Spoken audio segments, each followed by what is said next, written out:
Bonjour à tous. Eh bien, prenons un instant aujourd'hui pour lire et méditer un passage du Livre du ciel de Luisa Picaretta. Au nom du Père qui m'a créé, du Fils qui m'a sauvé et du Saint-Esprit qui me sanctifie. Amen. Jésus, je me plonge en toi, dans ta divine volonté. Je m'unis à toi, je m'identifie à toi, je me consume en toi, je fusionne ma volonté dans la tienne, je la fonds dans la tienne et je te supplie, Seigneur, de prendre les commandes de mon existence. Viens tout faire en moi et que tout soit fait pour toi, par toi et immergé en toi, dans ta divine volonté. Que tout amène de la gloire, Seigneur, et que chacun de mes micro-mouvements conscients et inconscients puisse être offert comme autant d'actes d'amour, de louange, de bénédiction, de prière. Au nom de tous et particulièrement au nom des âmes du purgatoire, au nom des agonisants, au nom des pécheurs obstinés, au nom des âmes qui te sont consacrées et au nom de toutes les âmes qui ont perdu la foi en ta miséricorde, de celles qui ont déjà un pied dans la perdition. Seigneur, viens maintenant nous disposer tous pour recevoir ce nouvel enseignement. Ouvre nos cœurs, nos intelligences, déverse-y ton amour, déverse-y ta sagesse, ton intelligence à toi, pour que nous puissions vraiment comprendre et mettre en pratique. Ce n'est pas tout de lire, mais le Seigneur nous appelle à faire des actes dans la divine volonté. Ce n'est pas difficile, c'est juste appeler Jésus dans nos actions du quotidien. Voilà, je fais ma vaisselle dans ta divine volonté, je parle dans ta divine volonté. Et vraiment, c'est l'intention qui change l'acte. Donc notre acte purement humain devient divin parce que nous appelons Jésus à le faire en nous. Sa divine volonté est dès lors opérante et agissante à travers notre humanité. Donc c'est magnifique, nous devenons des vraies extensions de l'humanité de Jésus et il peut distribuer tous les fruits de sa rédemption à travers nos corps, nos vies. Eh bien Seigneur, maintenant parle à travers ma bouche, envoie-moi ton Esprit Saint, que je reste toujours uni à toi dans ta volonté. Alors le passage que nous allons méditer, nous sommes toujours dans le tome 15 et nous allons méditer le passage du 21 juin 1923. C'est Louisa qui parle. Comme d'habitude, j'adorais mon amour crucifié, lui disant « J'entre dans ta volonté » ou plutôt « Donne-moi ta main et place toi-même ma personne, place-moi toi-même dans l'immensité de ta volonté, de telle sorte que je ne puisse rien faire qui ne soit un effet de ta très sainte volonté. » C'est beau, nous pouvons faire cela comme prière tous les jours. Seigneur, prends-moi la main et c'est toi qui vas aller me plonger dans l'immense mer de ta divine volonté, dans ce grand bain de ta lumière, de tes mérites, de ta volonté, de ta divinité, de ton humanité. Prends-moi avec toi et permets que je ne sorte jamais de ta divine volonté. Voilà, que je ne puisse rien faire qui ne soit un effet de ta très sainte volonté. Donc Louisa, c'est ce qu'elle demande, c'est magnifique. Ça veut dire vraiment, Jésus, garde-moi uni à toi, que je ne retombe pas dans ma volonté propre, puisque je sais que chaque acte fait dans ma volonté propre te cause une mort, Seigneur, te cause une blessure, te rentre une épine de feu dans la tête, un clou de feu dans les mains. Donc je ne veux plus t'offenser, Seigneur, alors garde-moi uni à toi. Donc nous pouvons vraiment reprendre cette prière de Louisa qui est très belle. Pendant que je disais cela, je pensais en moi-même. Si la divine volonté est partout et que je suis en elle, pourquoi est-ce que je dis « j'entre dans ta volonté » C'est vrai que nous pouvons nous poser la question. Voilà, quand on dit « Seigneur, je me plonge dans ta divine volonté », bien pourquoi on se plonge si la divine volonté inclut tous les hommes, toutes les créatures, toutes les œuvres de Dieu, tous ses actes divins, ses attributs divins, son royaume. La divine volonté inclut tout. Alors pourquoi est-ce qu'on doit se plonger dedans ? Alors voici la réponse de Jésus. Bougeant en moi, mon doux Jésus me dit « Ma fille, il y a une grande différence entre celui qui agit ou prie simplement, parce que par nature ma volonté se trouve partout et enveloppe tout, et celui qui sciemment et par son propre choix entre dans le royaume de ma volonté pour agir et prier. » Donc Jésus dit, il y a une grande différence entre une personne qui va agir dans sa volonté propre, mais qui va faire des petites prières, etc. Et la personne qui sciemment va vouloir me laisser toute la place et va vouloir que ma volonté divine soit vraiment opérante à travers toute son humanité. Donc il y a vraiment un choix un choix conscient de la personne qui va se plonger en Jésus dans sa divine volonté pour lui laisser toute la place. Donc d'un côté, eh bien, il y a la divine volonté qui est dans chacune des âmes, qui est étouffée, qui asphyxie, parce qu'elle n'a pas de place pour agir. C'est l'homme qui agit tout seul. Et d'un autre côté, il y a cette mort à nous-mêmes, cette crucifixion à nous-mêmes. Vraiment, nous crucifions notre volonté propre pour laisser toute la place à Jésus. Donc vraiment, il y a ce travail où on demande à Jésus jour après jour, vraiment dans la constance et dans la prière, Seigneur, eh bien, retire tout ce qui n'est pas de toi dans mon cœur pour que tu puisses agir en moi, que ta vie divine puisse croître en moi et que je puisse être un autre toi-même sur la terre. Donc Jésus dit qu'il y a vraiment une grande différence. Voyons un exemple. Quand le soleil irradie la terre, tous les endroits ne reçoivent pas une quantité égale de lumière et de chaleur. À certains endroits, il y a de l'ombre, et à d'autres, la lumière est directe et plus intense. Quelle est la créature qui reçoit le plus de lumière et de chaleur? Celle qui est à l'ombre ou celle qui est à découvert? Jésus prend un exemple très simple pour nous montrer la différence de prier dans sa volonté propre ou de nous plonger dans la divine volonté et de laisser Jésus prier en nous. Et c'est comme le soleil, voilà, il y a des parties à l'ombre sur la terre, il y a quand même de la lumière, et il y a des parties qui sont vraiment irradiées par le soleil. Bien qu'on ne puisse dire qu'il n'y a aucune lumière à l'ombre, il y a toujours de la lumière, il reste que la lumière est plus éclatante et la chaleur plus intense aux endroits découverts. En effet, les rayons du soleil inondent ces endroits et les absorbent. Si le soleil était conscient et qu'une créature exposée à ces rayons brûlants lui disait au nom de toutes: « Je te remercie, ô soleil, pour ta lumière et pour tous les bienfaits que tu nous apportes en irradiant la terre. Au nom de toutes les créatures, je t'offre la reconnaissance pour tout le bien que tu fais. » Quelle gloire, quel honneur et quel plaisir le soleil ne recevrait-il pas de cette créature? Voilà, il prend exactement cet exemple. Il dit, si maintenant toute la partie de la terre remplie, gorgée de soleil, se mettait à remercier au nom de toutes les choses créées, elle remerciait le soleil. Bien, le soleil, s'il en avait conscience, serait vraiment glorifié, il serait heureux. Quelle gloire, quel honneur et quel plaisir le soleil ne recevrait-il pas de cette créature? Bien qu'il soit vrai que ma volonté est partout, l'âme demeurant dans l'ombre de sa propre volonté. Donc vraiment, être à l'ombre, c'est être à l'ombre de notre propre volonté. Quand on fait les choses tout seul, sans Dieu, on asphyxie la divine volonté et on se trouve à l'ombre. On ne va générer que des ténèbres. On va générer que des choses un petit peu qui sentent mauvais, comme Jésus le dit. Il asphyxie vraiment dans cette odeur de choses qui résultent vraiment de notre orgueil humain.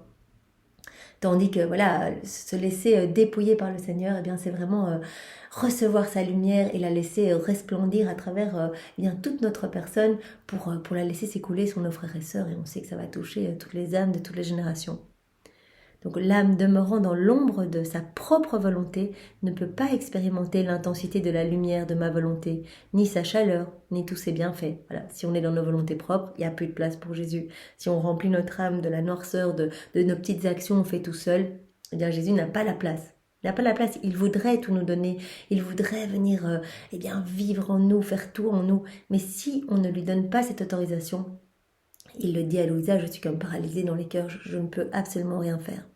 Et donc, cette âme ne pourra pas bénéficier, une âme qui vit dans sa volonté propre, elle ne pourra pas bénéficier de l'intensité de lumière de la divine volonté, ni de sa chaleur, ni de ses bienfaits, ni de tous les attributs divins de Jésus. Puisque quand on s'unit à Jésus, directement, il vient mettre dans nos cœurs tout ce qu'il est. Il vient nous donner tous ses attributs à lui.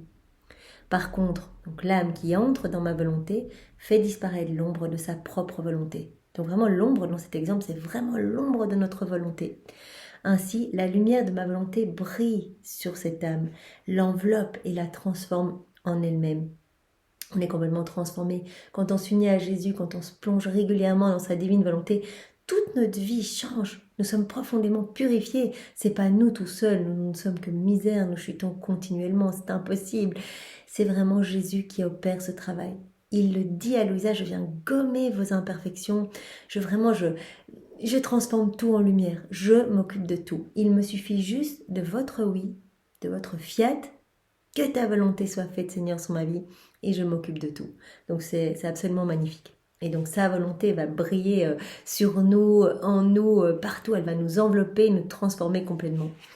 L'âme immergée dans ma volonté éternelle me dit: merci, sainte et suprême volonté, pour ta lumière et pour tous les bienfaits que tu nous apportes en remplissant le ciel et la terre de ta lumière. Voilà, tout comme voilà, on a imaginé dans l'exemple, Jésus a imaginé voilà, si une petite créature se mettait en face du soleil, une créature exposée à toute sa lumière se mettait en face du soleil et la remerciait au nom de tous, le soleil serait vraiment heureux, se sentirait eh bien reconnu pour tout ce qu'il donne. Eh bien Jésus, il a besoin aussi de cette reconnaissance, il a besoin de cet amour. Et quand on s'unit à lui, eh bien directement dans la divine volonté, en fait on touche toutes les créatures de toutes les générations. Et comme c'est Jésus qui prie en nous, lui quand il priait vraiment de manière universelle pour tous les hommes de toutes les générations. Et donc quand on fait une action en union avec Jésus, quand on prie en union avec Jésus, nos prières vont porter les fruits des prières de Jésus, nos actions seront faites par Jésus, donc deviendront divines, éternelles, et elles toucheront tous les hommes, comme si on venait adorer, louer, bénir, glorifier, remercier au nom de tous au pied du trône de l'Éternel. Comme si notre bouche, eh bien le simple fait de parler dans la divine volonté, c'est déjà une prière la plus parfaite qui soit, puisque c'est fait par Jésus. Donc Jésus dit, peu importe la grandeur de l'acte, voilà, vous avez passé 1 heure à faire quelque chose dans la divine volonté, ou juste 1 minute tousser dans la divine volonté ou bailler dans la divine volonté, eh bien c'est une prière qui a la même valeur puisqu'elle est faite par moi. Donc tout est magnifique, tout devient lumière, tout apporte de la gloire au nom de tous. Donc vraiment le Seigneur se sent heureux quand on lui laisse de la place dans nos cœurs et qu'on s'unit à lui. Voilà, donc l'âme immergée dans ma volonté me dit continuellement, à chaque fois qu'elle s'unit à moi, merci, merci, avec tes propres remerciements, merci sainte et suprême volonté, pour ta lumière, pour tous les bienfaits que tu nous apportes. Voilà, c'est comme si on remerciait continuellement pour les grâces et les bénédictions que le Seigneur déverse continuellement dans nos cœurs, parce que tout est grâce. Le simple fait d'être en vie, eh bien c'est une grâce, tous nos talents, etc., même si nous ne les voyons pas, le Seigneur nous a pétris de bienfaits, de merveilles, de grâce pour que nous puissions tout rendre. On reçoit tout de Dieu et tout doit repartir à Dieu. Puisqu'on a été façonné dans l'amour, et bien vraiment tout ce qui nous remplit, et bien doit normalement repartir vers la Trinité, vers le Créateur. Voilà. Au nom de tous, voilà, c'est comme si l'âme, à chaque acte fait en union avec Jésus, disait merci au nom de tous. Je t'offre la reconnaissance pour tous, pour tous tes bienfaits. Alors je ressens tellement d'honneur, tellement de gloire et de plaisir que rien n'est comparable. Donc vous voyez, c'est magnifique. Un petit acte fait dans la divine volonté amène tellement de gloire et d'honneur à la Trinité, plus que si on enchaînait des rosaires toute la journée. Voilà, c'est absolument incroyable la joie que ça procure à notre Seigneur, à notre Père du ciel et au Saint-Esprit. Ma fille, combien de maux viennent à l'âme qui vit à l'ombre de sa volonté propre. Cette ombre, voilà, vivre dans sa volonté, cette ombre la rend froide et la plonge dans l'indolence et la torpeur. Et vraiment être à l'ombre de sa volonté, eh bien, nous rend aveugles. On ne voit plus l'amour de Dieu partout autour de nous. Donc on ne peut plus être dans la louange, la reconnaissance, l'amour, puisque vraiment on devient de plus en plus aveugle.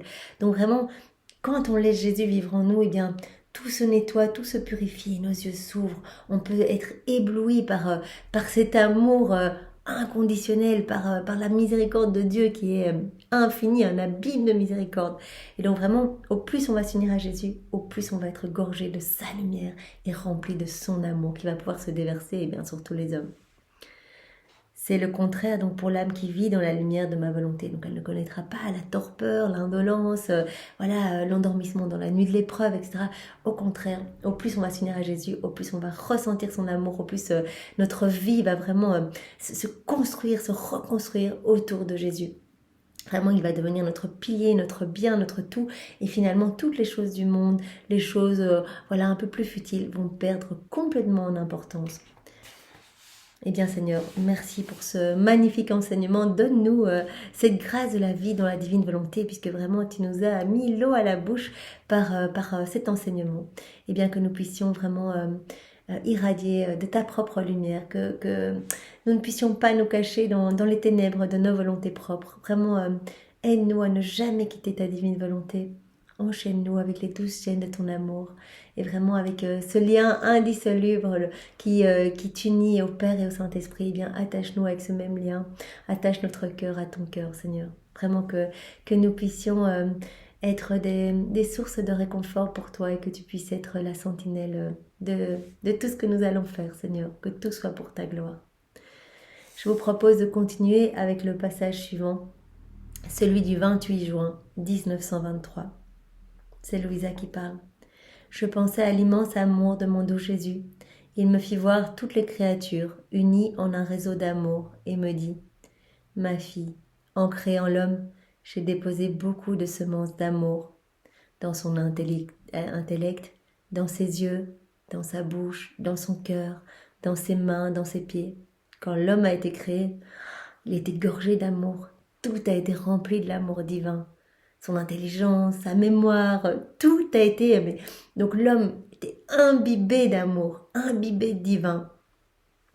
J'ai mis des semences d'amour en toute sa personne. Comme j'avais à agir de l'extérieur, je me suis placée moi-même, ainsi que toutes les choses créées, devant lui, pour faire bourgeonner et pousser ces semences selon mes désirs.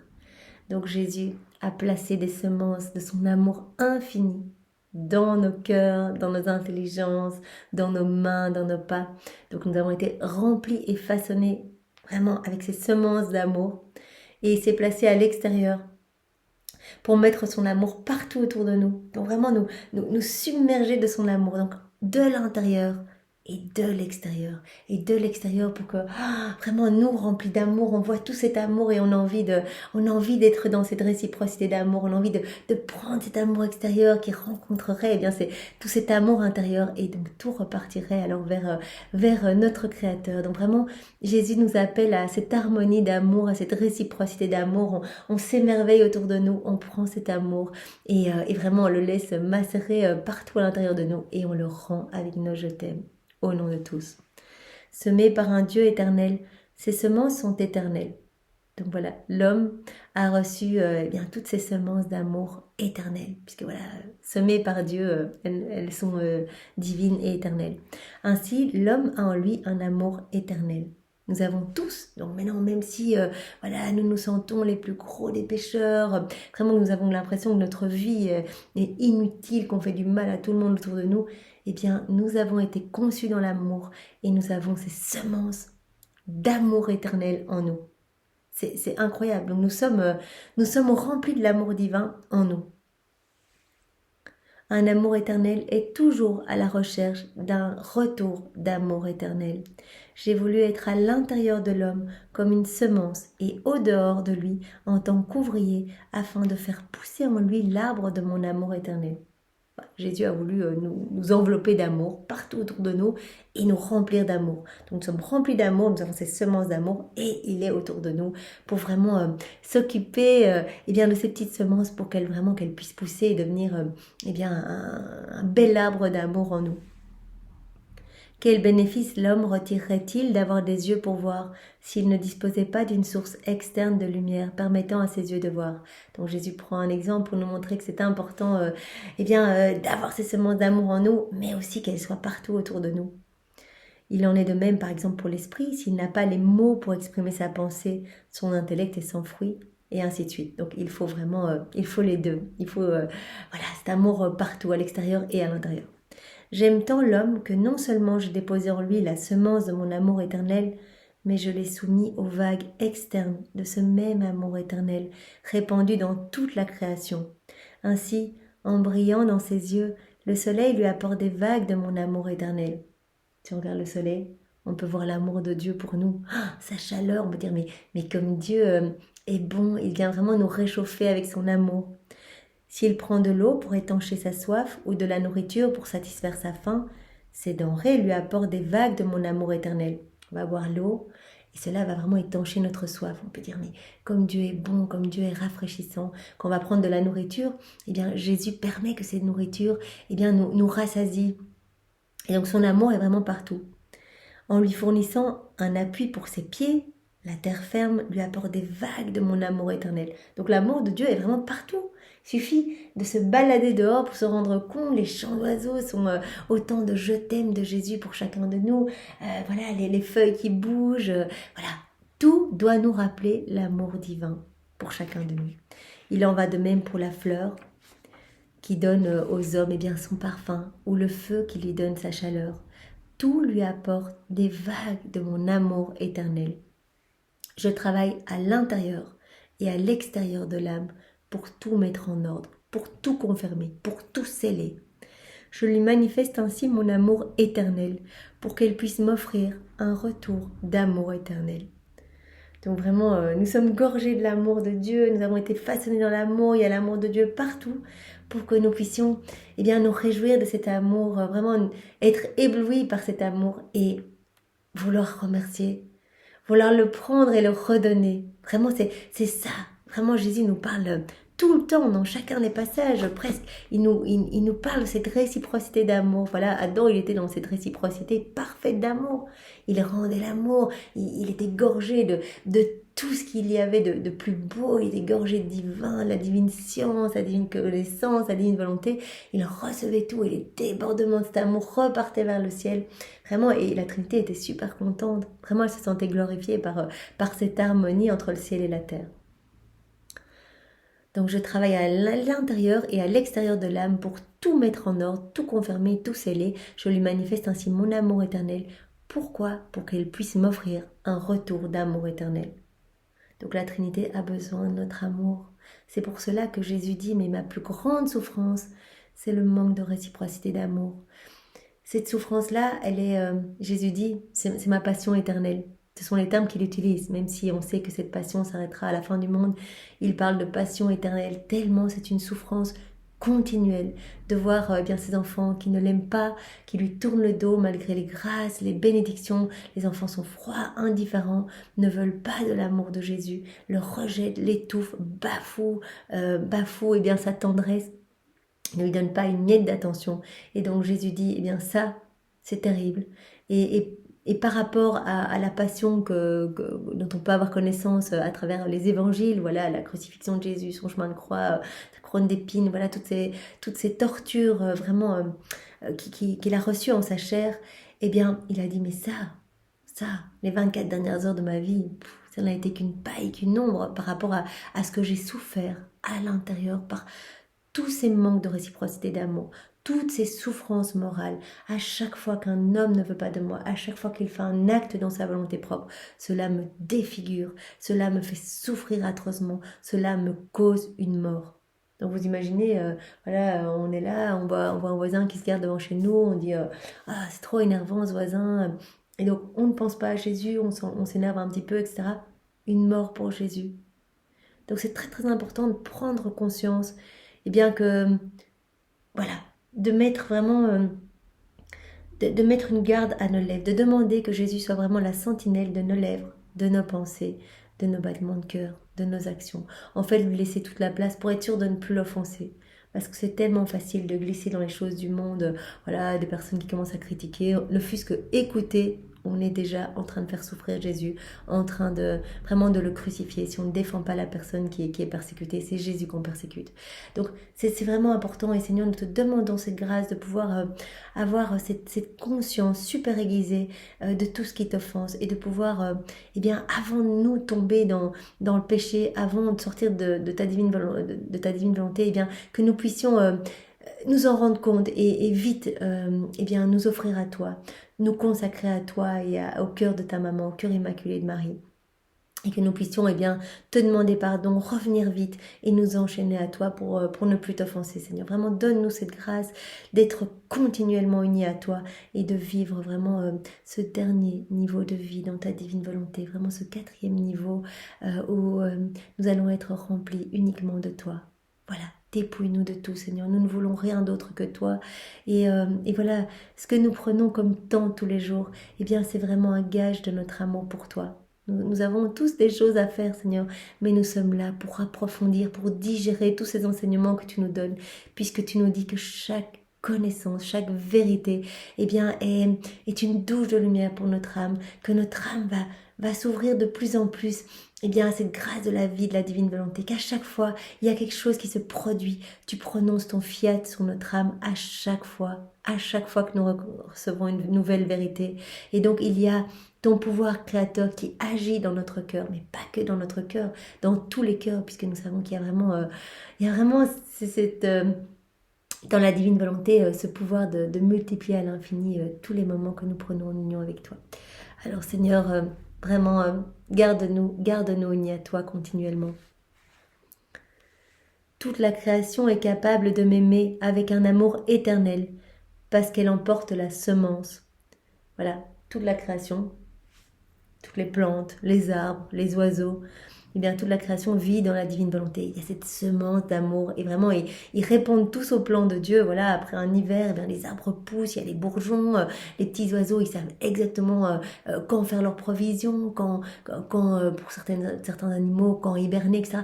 Tout est selon le plan divin de Dieu. Nous sommes les seuls à avoir quitté la divine volonté. Cette semence d'amour qui est dans notre cœur, elle est encore là, mais elle est étouffée par nos volontés propres. Donc c'est le moment vraiment de décider de nous laisser travailler par les mains divines de Dieu, qu'il puisse prendre notre cœur et qu'il puisse vraiment le façonner, qu'il puisse eh bien, lui redonner sa ressemblance. Eh bien Seigneur, fais ce que tu veux de notre cœur, sois libre, agis et vraiment que nous devenions de bons instruments de paix, d'amour et de miséricorde entre tes mains. Même si mon amour éternel est semé en l'homme, il ne l'expérimente pas, parce que ayant tué cette semence, il est devenu aveugle. Voilà, c'est exactement bien ce dont on parlait juste maintenant. Dans la création, il y a cette semence d'amour. C'est pour ça que toute la création est vraiment, vit vraiment complètement dans la divine volonté. Nous avons reçu cette semence d'amour aussi, mais elle est étouffée. On a tué cette semence. Au plus on met les choses du monde, au plus on pense voilà, à se faire reconnaître par les autres, à se faire aimer par les autres, avoir un bon travail, de l'argent, quelque chose. Au plus on s'éloigne de Dieu, on tue cette semence d'amour divin.